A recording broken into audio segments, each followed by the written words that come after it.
The emergency alarms had been screaming across Nexus Prime for 3 days straight. Admiral Kyung stood in the main command center, watching reports flood in from every corner of the galaxy. Red dots appeared on the star map faster than the operators could process them. Each dot represented a human attack.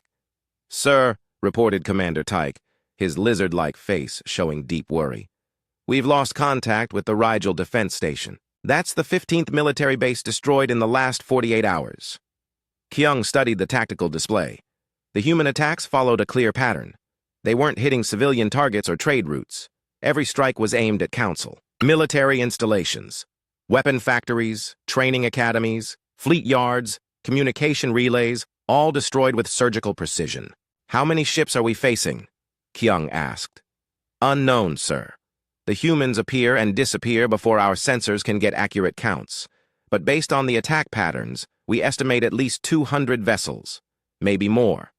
200 ships had crippled the galaxy's defenses in less than a week.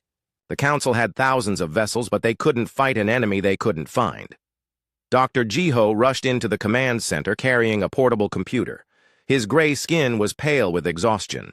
He had been working non-stop to understand human technology ever since the first attacks began.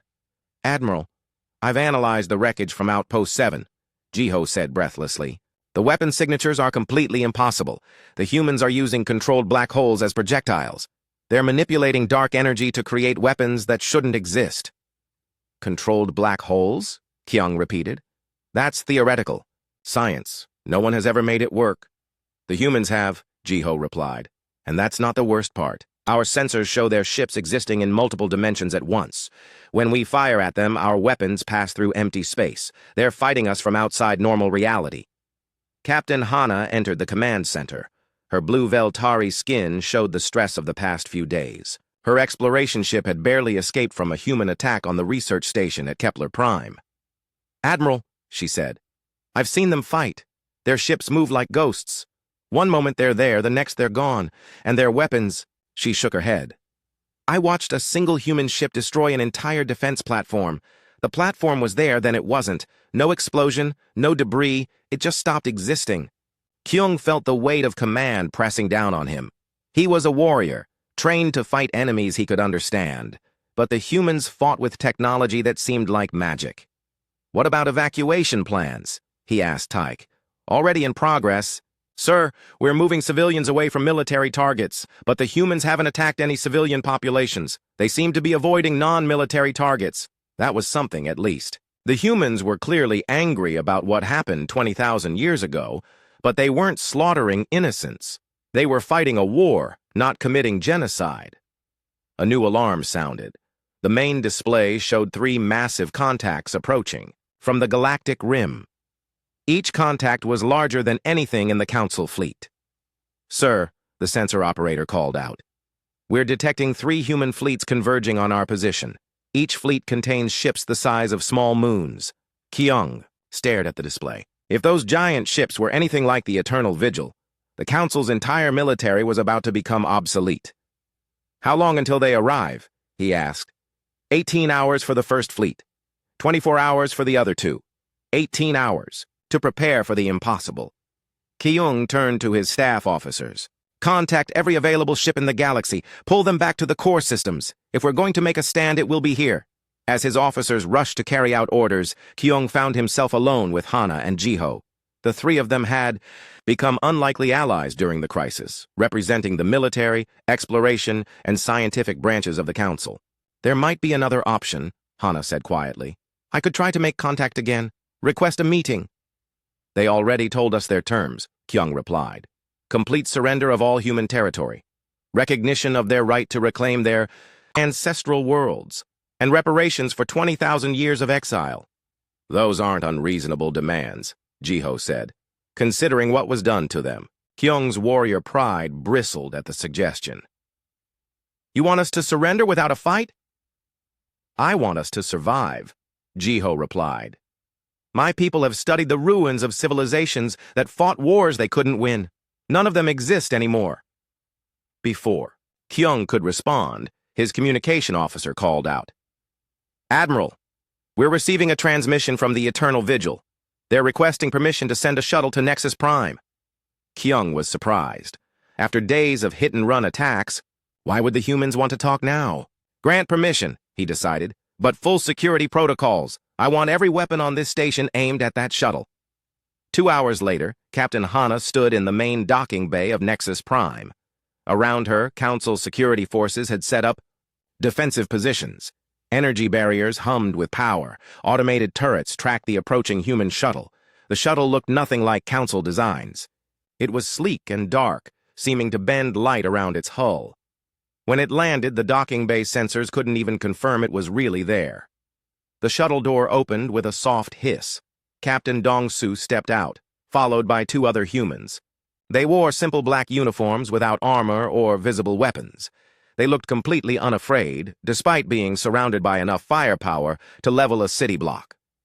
"Captain Hana," Dong-Su said with a slight bow. "Thank you for agreeing to meet." Hana was struck by how young he looked. If she didn't know better, she would guess he was maybe 40 years old. But his eyes held depths that spoke of much longer experience. "Captain Dong-Su," she replied. "Your people have destroyed 15 military installations in 3 days. What do you want to talk about?" "The future," Dong-Su said simply. "Walk with me." Despite the protests of the security team, Hana found herself walking alongside the human captain through the corridors of Nexus Prime. Dong-Su moved with quiet confidence, as if he owned the station. "You're afraid of us," Dong-Su observed. "I can see it in how your people react. They think we're monsters come back from the dead." "Aren't you?" Hana asked. Dong-Su smiled sadly. "We're the children of refugees, Captain. Our ancestors were driven from their homes by species that no longer exist. We grew up hearing stories about blue skies and green hills that we've never seen. Do you think that makes us monsters?" They entered an observation deck overlooking the central hub of the station. Thousands of aliens went about their daily business below, unaware that their entire civilization hung in the balance. "Your people built all this on the bones of our worlds," Dong-Su continued. "You inherited the galaxy that our ancestors were murdered for. Whether you meant to or not, you benefited from genocide." "That was 20,000 years ago," Hana protested. "None of us were alive then. Most of our species didn't even exist then." "Does that make it right?" Dong-Su asked. "If someone steals your home and gives it to their children, are those children innocent? Or are they still living in a stolen house?" Hana had no answer for that. She had never thought about the moral weight of inherited injustice. "What do you want from us?" she asked finally. "Recognition," Dong-Su said. "Acknowledgement of what was done. And assurance that it will never happen again to anyone." "And if we refuse?" Dong-Su looked out at the bustling station below. "Then we'll take back what was ours by force. My people have had 20,000 years to prepare for this moment. Captain, we didn't spend that time learning how to surrender." "You could destroy us completely," Hana said. "Why haven't you?" "Because we learned something during our exile," Dong-Su replied. "We learned the difference between justice and revenge. Revenge would be wiping out everyone who ever lived on a human world. Justice is making sure the galaxy remembers what happened and never lets it happen again." Hana felt a spark of hope. "So there's a chance for peace?" "There's always a chance," Dong-Su said. "But it requires your council to make a choice. Accept that humanity has returned and find a place for us in the new order, or try to cast us out again and face the consequences." "Our fleets are already mobilizing," Hana warned. "Admiral Kyung won't surrender easily."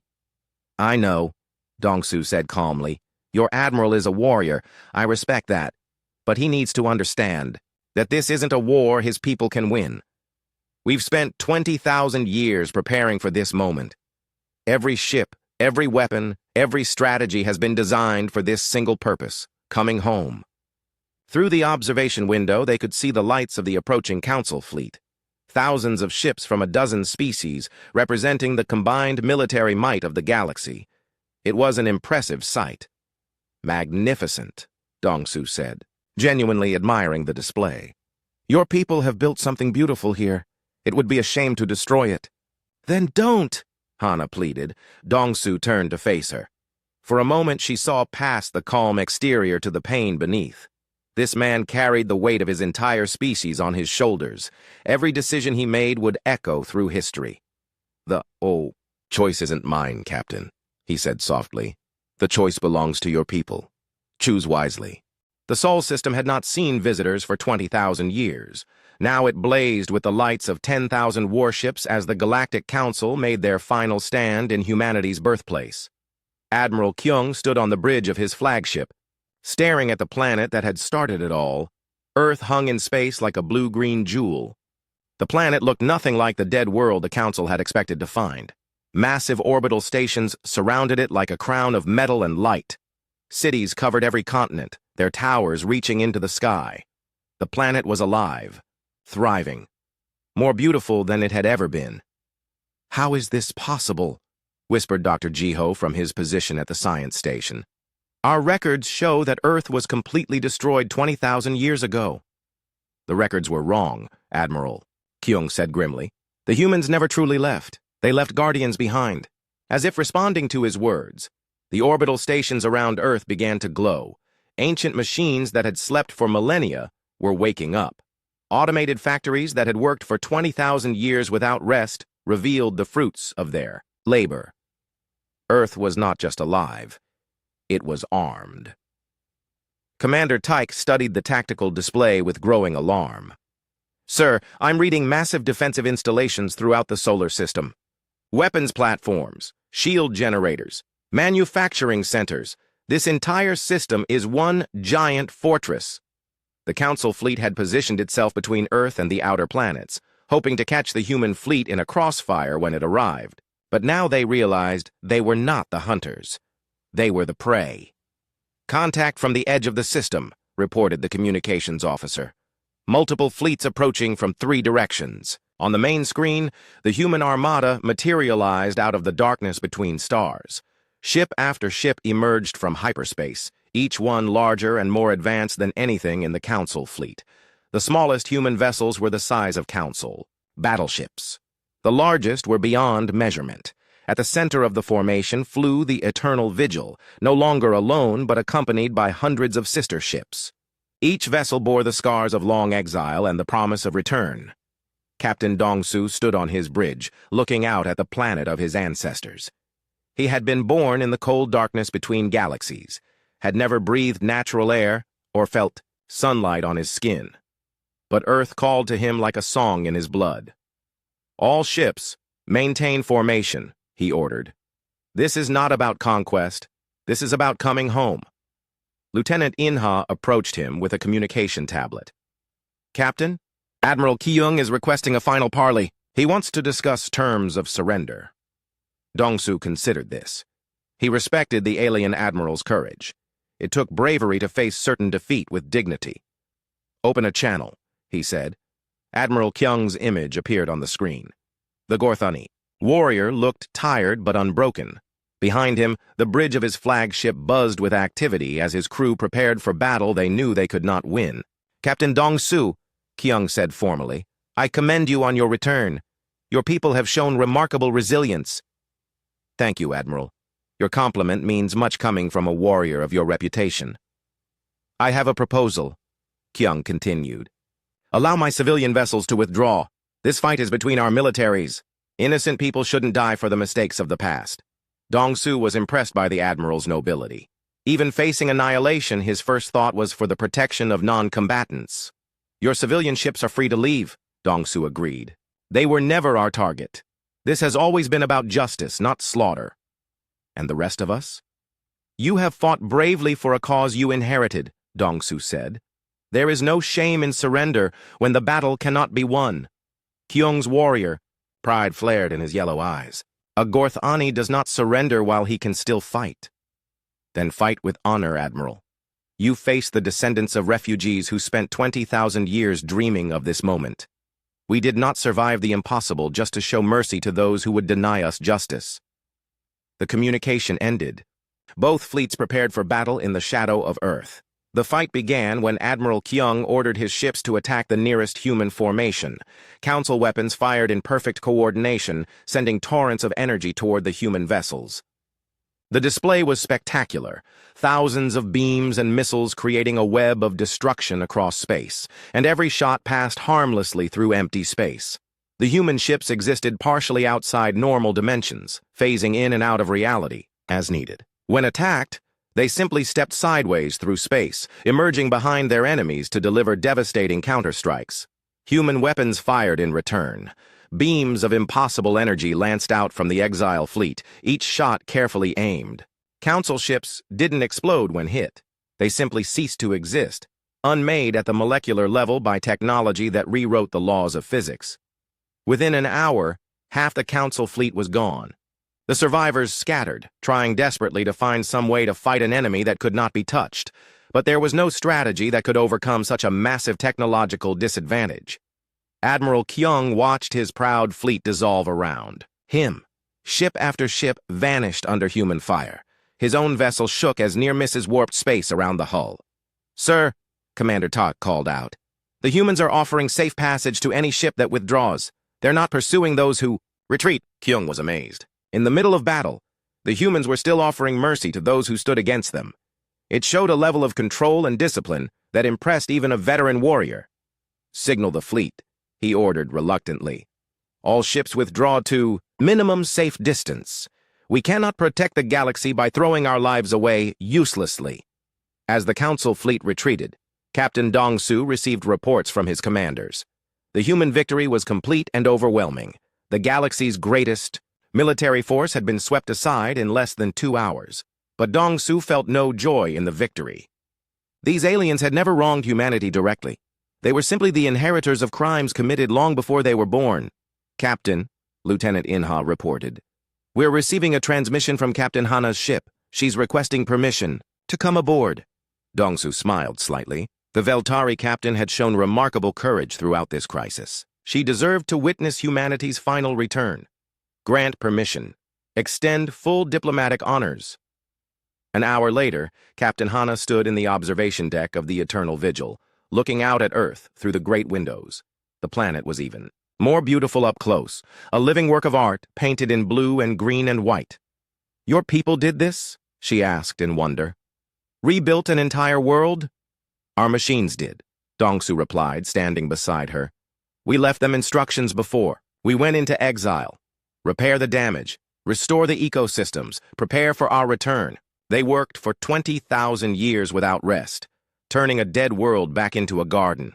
It's magnificent," Hana breathed. "It's home," Dong-Su said simply.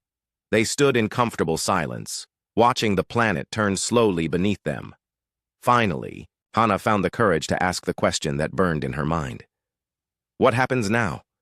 To us, I mean. To the Council species." Dong-Su considered his words carefully. "That depends on your people. We've proven that we cannot be driven out again. The question is whether the galaxy will accept our return peacefully or try to fight us indefinitely. And if they fight, then they will lose," Dong-Su said without emotion. "We've prepared for every possibility. If necessary, we can defend ourselves until every other species in the galaxy is extinct. But we'd prefer not to. We've seen enough. Death." Hana felt a spark of hope. "You want peace?" "We want justice. Peace is just one way to achieve it." Dong-Su gestured toward Earth. "We're going to rebuild our civilization, resettle our worlds, reclaim our place among the stars. The other species can work with us, or they can stay out of our way.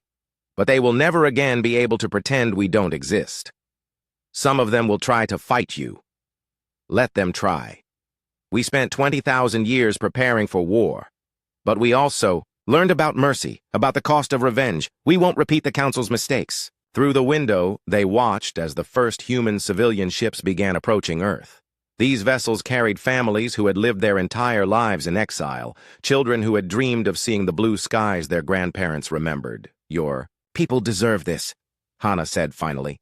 "After what they endured, they deserve to come home." Dong-Su placed a gentle hand on her shoulder. "There's room in this galaxy for all of us, Captain. We just need to remember that we share it." 1 year later, Captain Dong-Su walked through the rebuilt city of Seoul with his young daughter Somin. The 5-year-old girl had been born on one of the exile worlds, but now she ran freely through parks filled with earth flowers under a real blue sky. Papa?" she asked. "Why do the alien ships visit us now?" Dongsu looked up at the sky, where Veltari exploration vessels worked alongside human ships to map new star systems. Representatives from 6 council species had established embassies on Earth. Trade agreements were being negotiated. Cultural exchanges were being planned. "Because we're all neighbors now," he told his daughter, "and neighbors should be friends." It hadn't been easy. Some species had tried to continue fighting. Others had retreated to distant systems rather than accept humanity's return. Admiral Crix stood on the bridge of his flagship and looked at the stars. The bridge was huge and dark, lit only by the soft blue glow of computer screens. His ship, the Dominion's Edge, was the biggest and strongest ship in the Velkan Third Fleet. Around him, 200 other ships moved through space like a pack of hungry wolves. Crix was tall and thin, with gray skin and 4 arms. His people, the Velkans, had ruled this part of the galaxy for over 300 years. They had crushed dozens of other races. Today would be no different. Today they would add another species to their empire. "Admiral," said his communications officer, "we are now at the edge of the Sol system." Crix smiled, showing his sharp teeth. "Good.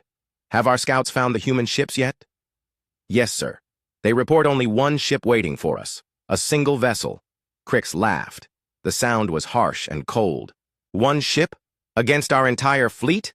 These humans must be even more stupid than our reports said." The Sol system stretched out before them.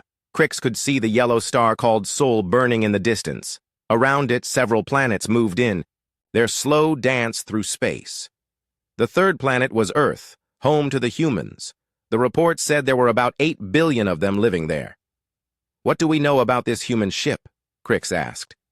His intelligence officer, a younger Velkan, with bright green eyes, stepped forward. "It is called the UHSF Incheon.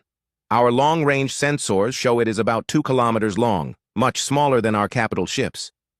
2 kilometers? Crix was amused. "Our smallest destroyers are bigger than that." "What about weapons?" "Unknown.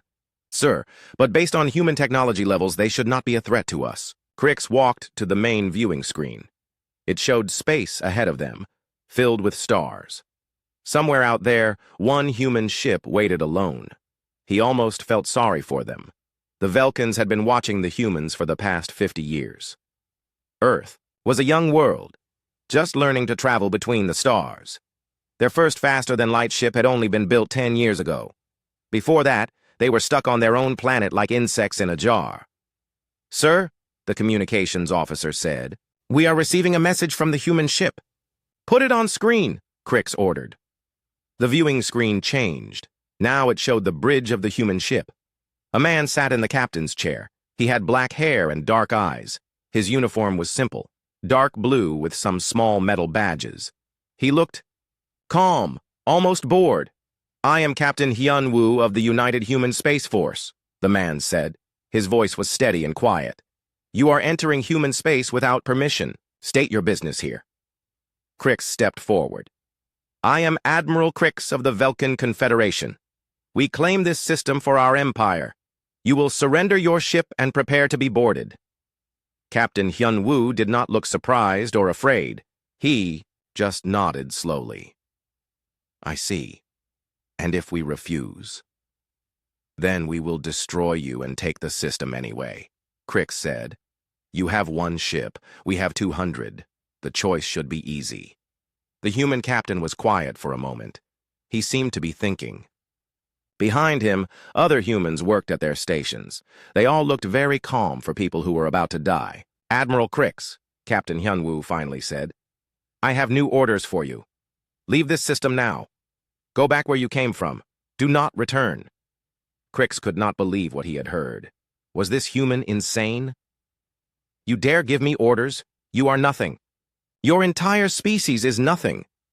"We have given you our answer," the human said. "What happens next is your choice." The screen went dark. The human had ended the communication. Crix stood there for a moment, anger rising in his chest. No one had ever spoken to him like that. No one had ever been so foolish. "Sir," his tactical officer said, "the human ship has not moved. It is just sitting there, waiting." "Of course it is," Crix said. "They know they cannot run. Prepare the fleet for attack formation." We will show these humans what happens when they refuse the Confederation. All around them, the Velkin ships began to move. The massive fleet spread out into their battle formation. It was a sight that had made entire civilizations surrender without firing a shot. Lines of warships stretching across space, their weapons charged and ready. Meanwhile, on the bridge of the UHSF Incheon, Captain Hyun-woo watched the alien fleet prepare for battle. His ship hung in space like a silent steel shark. Compared to the Velkin fleet, it looked tiny and alone. "Sir," said Lieutenant Commander So Young, his tactical officer, "enemy fleet is moving into attack formation. 200 ships confirmed." "Any sign they might change their minds?" Hyun-woo asked. "No, sir. They seem determined to fight." Hyun-woo nodded. He had hoped the aliens would be smarter, but some species only learn through pain. "Communications," he said. "Send a message to Earth Command. Tell them we have first contact with a hostile alien force. Request permission to engage." The communications officer, Lieutenant Tae-min, worked at his station for a moment. "Message sent, sir. Earth Command responds with Code 7 authorization." Code 7. Hyun-woo had hoped he would never hear those words. It meant total war. No prisoners. No survivors. Complete destruction of the enemy force. "All stations, prepare for combat," he ordered. "This is not a drill." Around the bridge, his crew began their final preparations. These men and women had trained for this moment their entire careers. First contact with hostile aliens. The moment that would decide if humanity lived or died as a free species. Chief Engineer Min-ho called from the engine room. "Captain, all systems are ready. Fusion reactors at full power. Weapons systems armed and ready," reported Lieutenant Ji-eun from the weapons station. "Navigation systems online," called Navigator Yoon-ji. Hyun-woo looked at the tactical display. The alien fleet was almost in weapons range. 200 ships against one. In any normal universe, this would be a massacre. The Incheon would be destroyed in minutes. But this was not a normal universe, and the Incheon was not a normal ship. The aliens did not know about human history. They did not know that humans had spent thousands of years learning how to kill each other. They did not know about the wars that had shaped human technology. They did not know that every system on the Incheon had been designed by a species that understood violence better than any other. "Sir," So Young said, "the alien fleet is now in weapons range. Hold position," Hyun-woo ordered. "Let them make the first move." On the Velkin flagship, Admiral Crix watched his fleet take its final positions. In a few minutes, the human ship would be nothing but scrap metal floating in space. Then his forces would move on to Earth itself. "All ships report ready, Admiral," his tactical officer said. Crix smiled. "Send them our final offer. One last chance to surrender." The message was sent. On the Incheon, Captain Hyun-woo read it and deleted it without reply. "No response from the human ship, sir," the Velkin communications officer reported. "Then we will speak in the only language they understand," Crix said. He raised his hand high above his head. Around him, his bridge crew watched and waited. "All ships," Crix announced over the fleet communication system. "Fire at will." His hand dropped. Across space, 200 Velkin warships opened fire at the same moment. The darkness between the stars filled with deadly light as energy beams and plasma bolts raced toward the lone human ship. Admiral Crix watched the attack with satisfaction. No ship could survive that much firepower. When the light faded, there would be nothing left of the humans but atoms scattered in the solar wind. But Captain Hyun-woo just sat in his chair and watched the pretty lights coming toward his ship. He almost felt sorry for the aliens. They had no idea what they had just started. "Impact in 10 seconds, So Young reported. "All hands brace for impact," Hyun-woo said calmly. The alien weapons struck the Incheon like a rainbow of death. For a moment, the human ship disappeared in a ball of fire and energy. Any normal vessel would have been vaporized instantly. When the light faded, the Incheon was still there, not damaged, not even scratched. It hung in space exactly where it had been before, as if nothing had happened. On the Velkin flagship, every officer stared at their screens in shock. Admiral Crix felt his blood turn cold. "Impossible," he whispered. Captain Hyun-woo stood up from his chair. The aliens had made their choice. Now it was time to show them what that choice would cost. "Lieutenant Ji-un," he said quietly, "return fire." The silence on the Velkan flagship was complete. Admiral Crix stared at his tactical screen, unable to believe what he was seeing. The human ship floated in space, completely undamaged. Every weapon in his fleet had fired at once, enough firepower to destroy a small moon. And the human ship looked like nothing had happened at all. "Scan the human vessel again," Crix ordered.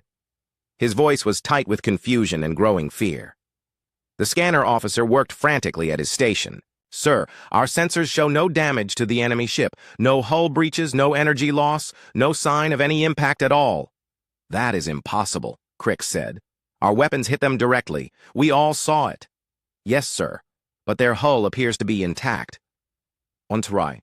The bridge of the Incheon, Captain Hyunwoo watched his crew work with quiet efficiency. The alien attack had been like throwing rocks at a mountain. Impressive to watch, but completely useless. "Shield status?" he asked. "Adaptive shielding at 98%, reported Chief Engineer Min-ho over the communication system.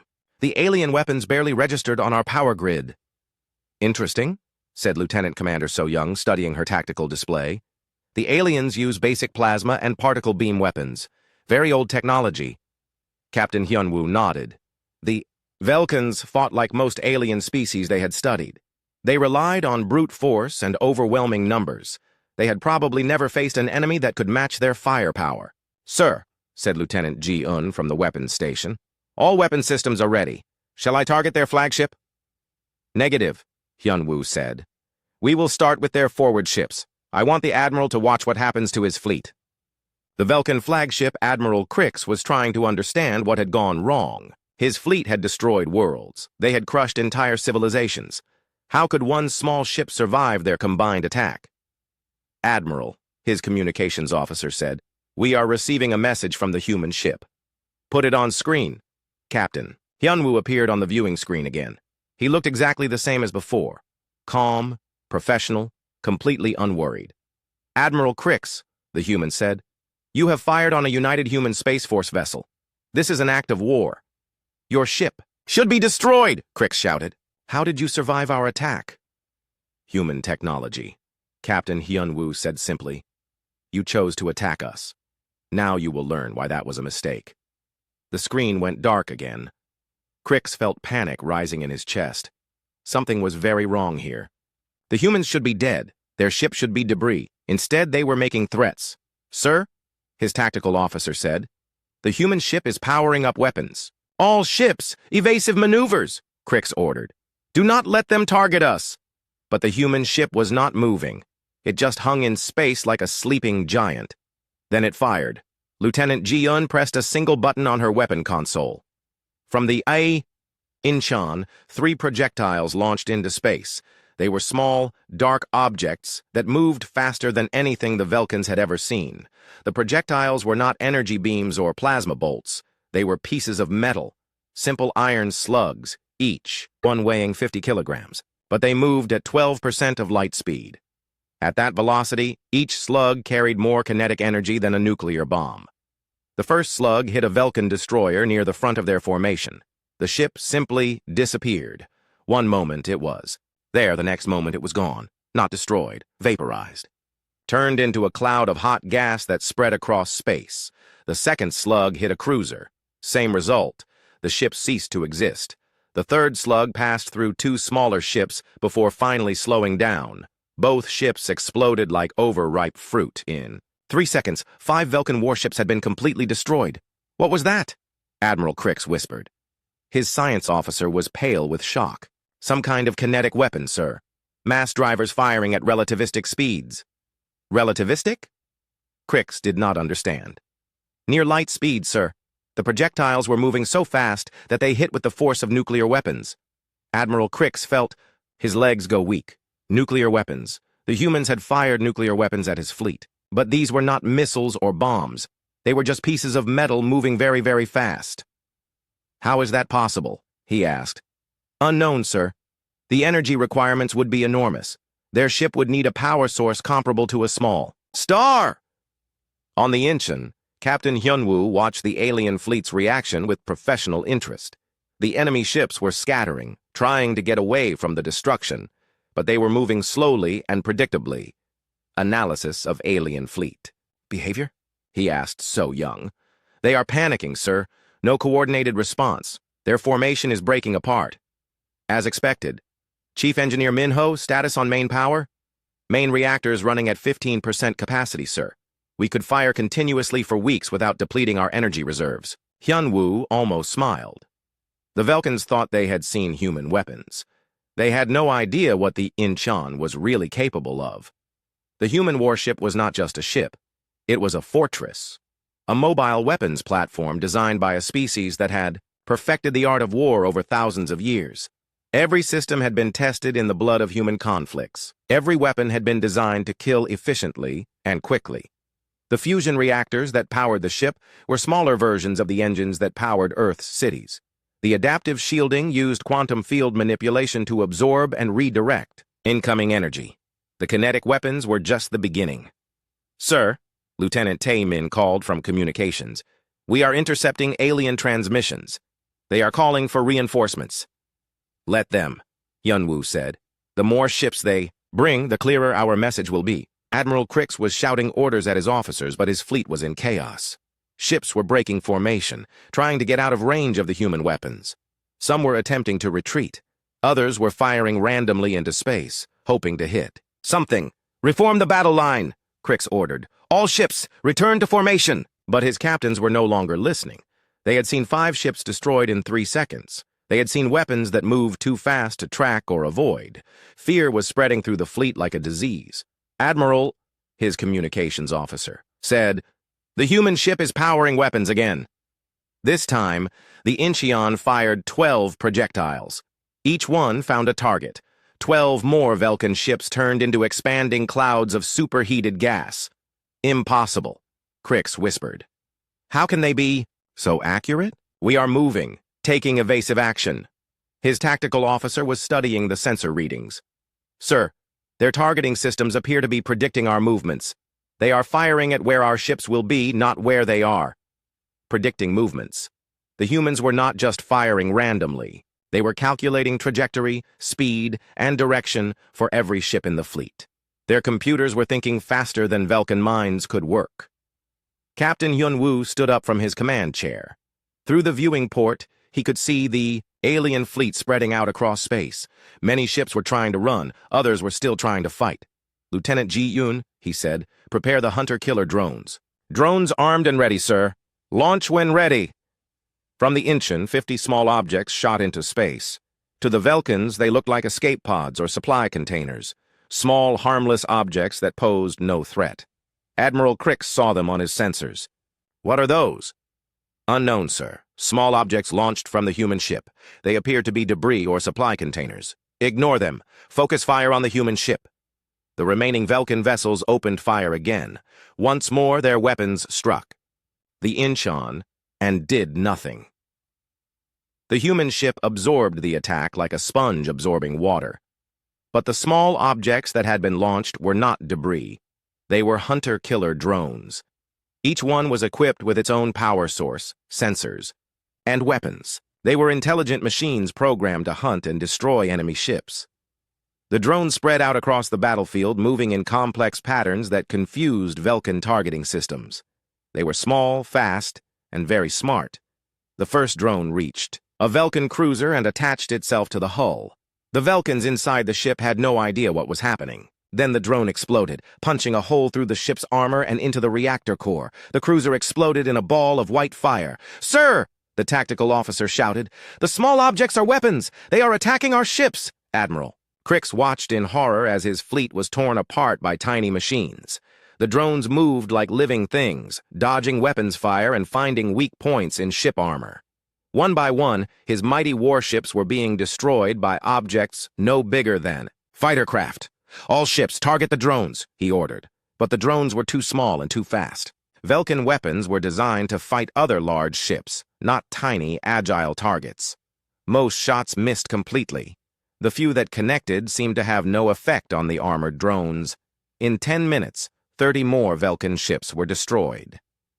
Captain Hyun-woo watched the battle with satisfaction. The aliens were learning an important lesson about human warfare. Humans did not fight fair. They fought to win. Sir, So-young reported, alien fleet strength down to 60%. Many ships are attempting to retreat. Let some of them go, Hyun-woo said. We want survivors to carry word back to their empire. Yes, sir. Admiral Crix realized that his fleet was being destroyed. In less than 20 minutes, he had lost over 80 ships. The human vessel had not even been scratched. Admiral Crix stared at his tactical display in growing horror. Half his fleet was gone. The remaining ships were scattered across space, their formations broken and their crews panicking. And worst of all, they could not escape. Report on the FTL drives, he demanded. His chief engineer, a nervous Velkin with trembling hands, looked up from his station. Sir, the drives are working perfectly, but something is preventing us from entering hyperspace. It is like there is a wall blocking us. What kind of wall? Unknown, sir. Our sensors detect some kind of field emanating from the human ship. As long as that field exists, we cannot jump to light speed. Admiral Crix felt the cold touch of real fear. The humans had trapped them. His mighty fleet, which had conquered dozens of worlds, was caught like fish in a net. On the bridge of the Incheon, Captain Hyun-woo studied the tactical situation. The alien fleet was in chaos, but they were still dangerous. Wounded animals often fought hardest when cornered. Lieutenant Commander So-young, he said, what is the enemy doing? They are trying to regroup, sir. Some ships are attempting to form a new battle line. Others are still trying to escape. And the drones? 43 drones still active and hunting. Enemy losses continue to mount. Hyun-woo nodded. The hunter-killer drones were doing their job well. Each one was a masterpiece of human engineering. Small enough to avoid most weapons, smart enough to find weak points, and deadly enough to destroy ships 10 times their size. Communications Officer Taemin, Hyun-woo said. Any word from the alien flagship? Yes, sir. We are intercepting multiple transmissions. They are calling for help from other fleets, also sending technical data about our weapons back to their homeworlds. Let them, Hyun-woo said calmly. The more they know about us, the more afraid they will become. This was part of human military doctrine. When facing a new enemy, it was important to make a strong first impression. Fear was a weapon more powerful than any gun or missile. An enemy who feared you would make mistakes. An enemy who feared you might surrender without fighting. Sir, So-young said, the aliens are attempting a coordinated attack. 60 ships moving in our direction. Captain Hyun-woo watched the alien formation on his screen. They were coming straight at him, hoping to overwhelm his ship with numbers. It was a brave attempt, but it would not work. Chief Engineer Min-ho, he called over the communication system, bring the main gun online. Acknowledged, sir. Gravitational lance charging now. The main gun of the Incheon was not like any weapon the aliens had ever seen.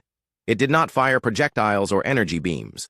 Instead, it manipulated gravity itself, creating a focused beam of gravitational force that could crush anything in its path. Admiral Crix watched his ships approach the human vessel. This was their last chance. If they could destroy the human ship with a mass attack, they might be able to escape. All ships, concentrate fire on the human vessel, he ordered. Everything we have. 60 Velkin warships opened fire at once. Space filled with deadly light as plasma beams, particle weapons, and missile salvos raced toward the Incheon.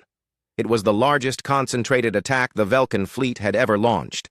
The weapons struck the human ship and accomplished nothing. The adaptive shielding absorbed the energy and grew stronger. The missile warheads exploded harmlessly against quantum barriers. The Incheon sat in the middle of the firestorm like a rock in a river. Enemy attack ineffective, So-young reported. All shields holding. Main gun charged and ready, called Min-ho from engineering. Captain Hyun-woo looked at the approaching alien fleet. 60 ships filled with living beings. Soldiers following orders, just like his own crew. For a moment, he almost felt sorry for them. But then he remembered why they were here. The aliens had come to conquer Earth. They had come to enslave humanity. They had chosen war. Fire the main gun, he ordered. Lieutenant Ji-yoon pressed the firing control. From the front of the Incheon, an invisible beam of gravitational force reached out across space. It was not visible to the eye, but its effects were immediate and terrible. The first alien ship in the beam's path simply collapsed. The gravitational force crushed it like an empty can, compressing tons of metal and machinery into a ball the size of a car. The crew inside died instantly, their bodies turned to pulp by forces beyond imagination. But the beam did not stop. It passed through the compressed remains of the first ship and struck the second. Same result. The ship collapsed into a tiny, dense sphere. The gravitational lance passed through 12 ships before finally dissipating. 12 proud warships were reduced to 12 balls of crushed metal floating in space. Admiral Crix watched his ships die and felt his sanity slipping away. What kind of weapon could do such a thing? What kind of beings could wield such power? "Retreat!" he screamed. "All ships, scatter! Get away from that monster!" But there was nowhere to run. The remaining Velkin ships spread out across space, but the human drones followed them. One by one, the automated killers found their targets and destroyed them. On the Incheon, Captain Hyun-woo activated the ship's internal communication system. His voice reached every deck, every compartment, every member of his crew. "All hands, this is the captain. We are implementing Protocol 7. No enemy survivors, no witnesses. We fight until every hostile vessel is destroyed." Protocol 7 was the harshest rule in human military doctrine. It meant total war. Complete destruction of enemy forces. No quarter given, no mercy shown. It was only used when humanity's survival was at stake. The crew of the Incheon understood. These aliens had come to conquer Earth. They had fired first. They had chosen war over peace. Now they would learn the price of that choice. Lieutenant Tae-min was monitoring alien communications. "Sir, some of the enemy ships are trying to surrender." "Denied?" Captain Hyun-woo said without hesitation. "They have seen our capabilities. They cannot be allowed to report back to their empire." "Understood, sir." Medical Officer Young-soo watched the bridge crew carefully. His job was to monitor the psychological health of the officers during combat, but he saw no signs of stress or breakdown. These men and women were professionals. They understood the harsh realities of interstellar warfare. Chief Science Officer Dong Hyun was recording everything. Every weapon fired, every enemy ship destroyed, every tactical decision made. This battle would be studied by human military academists for generations to come. "Sir," he reported, "I am detecting massive energy signatures from the remaining alien vessels. They appear to be overloading their reactors." Captain Hyun-woo understood immediately. "They are going to self-destruct, trying to take us with them." "All ships ramming speed," Admiral Crix ordered over the fleet communication system. "If we must die, we will take the human ship with us." The surviving Velkin vessels turned toward the Incheon and accelerated to maximum speed. Their crews were preparing to die, hoping to damage the human ship enough to make their sacrifice meaningful. But Captain Hyun-woo had faced kamikaze attacks before. During the Martian Independence War, desperate rebels had tried similar tactics. The humans had learned to counter them. "Navigator Yoon-ji," he said, "evasive maneuvers. Keep us away from the enemy ships." "Yes, sir." The Incheon began to move for the first time since the battle started. It was not a fast ship, but it was agile. The massive vessel turned and accelerated, staying ahead of the alien suicide runs. Meanwhile, the hunter-killer drones continued their deadly work. They did not care about alien courage or sacrifice. They were machines with one purpose: destroy enemy ships. As the Velkin vessels charged toward the Incheon, the drones attacked them from behind. One by one, the charging ships exploded as drones penetrated their hulls and detonated their reactor cores. What should have been a final, glorious charge became another series of pointless deaths. Admiral Crix watched the last of his ships die around him. His flagship, the Dominion's Edge, was the only vessel left. 200 ships had become one in less than an hour. "Sir," his communications officer said quietly, "we are receiving another message from the human ship." "Put it on screen." Captain Hyun-woo appeared again.